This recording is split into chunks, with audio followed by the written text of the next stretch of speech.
India में कल से आज तक की सारी बड़ी खबरें अगले 3 मिनट में। पुणे के केतन अग्रवाल की डेथ केस में अब बड़ा ट्विस्ट आ गया है। पुलिस के अकॉर्डिंग केतन की फियांसे सिया गोयल और उसके एलिजिड लवर चेतन चौधरी ने मिलकर उसे लोहागढ़ फोर्ट से पुश करके मारने की प्लानिंग करी थी, लेकिन अब कस्टडी में दोनों एक दूसरे पर ब्लेम डाल रहे हैं। केतन की डेथ पहले एक्सीडेंटल फॉल मानी जा रही थी, लेकिन फैमिली को डाउट हुआ क्योंकि केतन एक्सपीरियंस ट्रैकर था और इन्वेस्टिगेशन करने के बाद मर्डर एंगल सामने आया।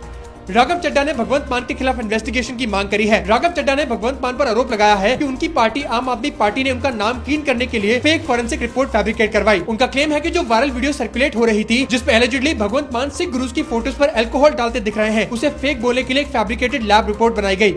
गवर्नमेंट और पब्लिक के बीच अब एक नई डिबेट शुरू हो गई है। क्या इंडियन पासपोर्ट सिटीजनशिप का प्रूफ है या नहीं? कंट्रोवर्सी तब शुरू हुई जब मिनिस्ट्री ऑफ एक्सटर्नल अफेयर्स के एक ऑफिशियल ने कहा कि पासपोर्ट स्ट्रिक्टली एक ट्रैवल डॉक्यूमेंट है, सिटीजनशिप प्रूफ नहीं है। स्टेटमेंट के बाद सोशल मीडिया पर काफी बैकलैश देखने को मिला। सवाल उठे कि अगर पासपोर्ट सिटीजनशिप प्रूफ नहीं करता तो सरकार पासपोर्ट इशू करते वक्त वेरीफाई क्या करती है? वेनेजुएला में 2 भयंकर अर्थक्वेक से 164 लोग मारे गए हैं। पहला अर्थक्वेक 7.2 मैग्नीट्यूड का था और तुरंत बाद दूसरा ज्यादा पावरफुल 7.5 मैग्नीट्यूड का झटका आया। लेटेस्ट रिपोर्ट्स के अकॉर्डिंग अब तक 164 लोगों की डेथ हो चुकी है और 971 लोग इंजर्ड हुए हैं, लेकिन डेथ टोल और बढ़ सकता है क्योंकि रेस्क्यू टीम्स अभी भी मलबे में फंसे लोगों को ढूंढ रही है। वेनेजुएला की एक्टिंग प्रेसिडेंट डेल्सी रोड्रिगेज ने स्टेट ऑफ इमरजेंसी डिक्लेयर कर दी है। कॉकरोच जनता पार्टी के एक प्रोटेस्ट करने वाले व्यक्ति पर लोहे की रॉड से अटैक हुआ। इस व्यक्ति को हेड इंजरी हुई और उसकी कंडीशन सीरियस बताई जा रही है। अभिजीत दीपके और सीजीपी स्पोक्सपर्सन सौरभ दास ने पुलिस से स्ट्रिक्ट एक्शन की डिमांड करी है। उनका एलिगेशन है कि पुलिस ने सिर्फ एक पर्सन को अरेस्ट किया है, जबकि अटैक में लगभग 15 लोग शामिल थे।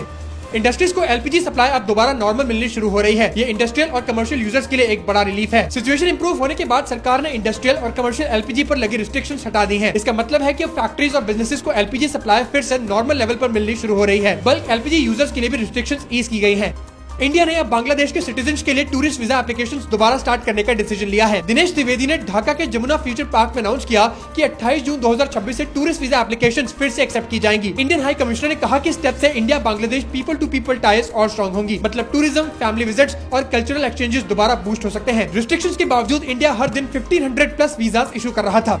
Amazon इंडिया के सीईओ एंडी जेसी ने पीएम नरेंद्र मोदी से न्यू दिल्ली में मुलाकात करी। Amazon ने अनाउंस किया है कि वो 2030 तक एआई और क्लाउड इंफ्रास्ट्रक्चर में एडिशनल $13 बिलियन इन्वेस्ट करेंगे। इसके साथ 2026 से 2030 के बीच Amazon का total AI plus cloud investment India में $21 बिलियन से ज्यादा हो जाएगा। सिर्फ एआई ही नहीं, Amazon ने ओवरऑल इंडिया बिजनेस के लिए भी $48 बिलियन इन्वेस्टमेंट टिल 2030 का रोड मैप दिया है। डेली करंट अफेयर्स के लिए मुझे फॉलो जरूर करना।